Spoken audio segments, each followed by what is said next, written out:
Hey, what's up, everybody? It's Joey with Don't Call My Wax Junk. As always, I sure appreciate you stopping by the channel. Got a couple of things I want to share with you. One is a card I just acquired that has become now officially the oldest card in my collection. And I'll show you that in just a minute. First, I wanted to show you a little project that I did here in the card room. A very cheap project. So what I've done here is I have framed covers of every World Series program that featured the Braves. Of course, there's only 9. I'm glad I'm not a Yankees fan. I might not have been able to afford to do this project. But there's the cover to the 1914 World Series between the Boston Braves and the Philadelphia Athletics, a World Series in which the Boston Braves were victorious. We move on to the 1948 World Series between the Boston Braves and the Cleveland Indians. And unfortunately, even though we had some brilliant pitching performances by Johnny Sain, Warren Spahn, we lost to Lou Boudreau and the Cleveland Indians. Bob Feller won a game in that series as well. So in Boston, of the 2 World Series, we split.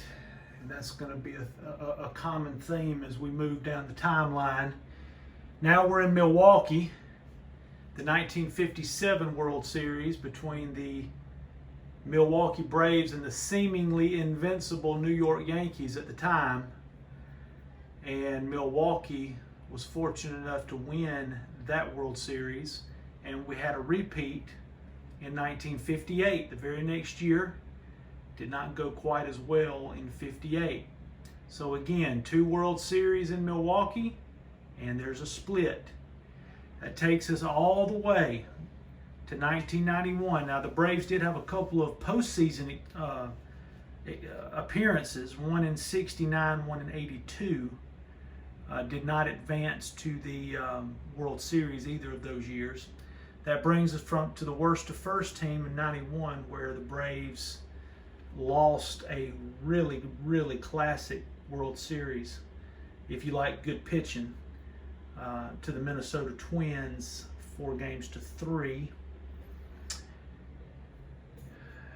1992 Fall Classic, we have the Braves versus the Toronto Blue Jays, first World Series ever played outside of the United States. And unfortunately, another loss to that's the first year the Blue Jays won the World Series. They would go on to win in 93 as well. This is the 95 program. This was a shortened season, not as much as the one we're about to witness, but it was a shorter season due to the player strike of 94. I'm hoping that lightning strikes twice, and that this season that we're about to start is going to be a shortened season. And the last time Major League Baseball had a schedule of less than 162 ball games, the Braves won the World Series, and that was in 95, and that was against the Cleveland Indians, one of the most potent offensive teams in American League history. And the Braves pitching pretty much stifled their bats over the course of those 6 games. Moving on to 96, the beginning of the modern Yankees dynasty. The Braves won games 1 and 2 in New York, and then proceeded to come home and lose all 3 games at home and game 6 in New York to the New York Yankees. That was Derek Jeter's rookie year. And the last World Series appearance for the Braves was very uneventful, a 4-game sweep to the New York Yankees in 1999. We've been to the postseason several times after that, but have never advanced beyond the National League Championship. So I like this project, though. It was fun to do, and really adds a lot here to the card room. and I'm really glad I did that. So, I want to share with you a card. Got it in the mail today. And this officially becomes the oldest card in my collection. And the smallest. Here it is right here. This is a 1950 Bowman. Sam Jethro for the Boston Braves. This is his rookie card. Sam Jethro was the first African American in Braves franchise history. He was actually signed out of the Negro Leagues by Branch Rickey, and you should recognize that name. Branch Rickey also signed another player by the name of Jackie Robinson a couple of years earlier.